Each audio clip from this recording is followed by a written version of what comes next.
Hello friends, welcome back to the new video guys. Today guys we are going to talk about guys technophone setting friends. In this video guys we will talk about guys Bluetooth setting in our technophone friends. In this video guys we will talk about how can we pair guys our Bluetooth speaker with technophone. Friends, you want to pair guys speaker with your phone. So guys how can you pair your Bluetooth speaker? In this video guys I am going to show you friends. First of all guys come in your phone setting to pair this Bluetooth speaker friends. So we will on our phone setting.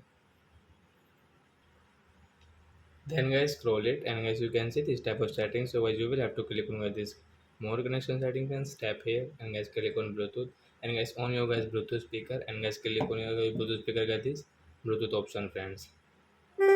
As you can see in your speaker guys you can see this Bluetooth icon. So friends press here and guys now on your Bluetooth guys. So as you can see guys your Bluetooth speaker name. So I have got the JBL speaker guys. I will tap here to pair. Then you can see it's pairing. So after 3 and 4 seconds guys it will pair in your Technophone and guys you can say active and guys now we can use it while listening song like that guys we can use. So are you friends we have understood how to pair Bluetooth speaker to our Technophone. So that's it guys. Thanks for watching guys. Now we will meet in the next video. Bye bye friends.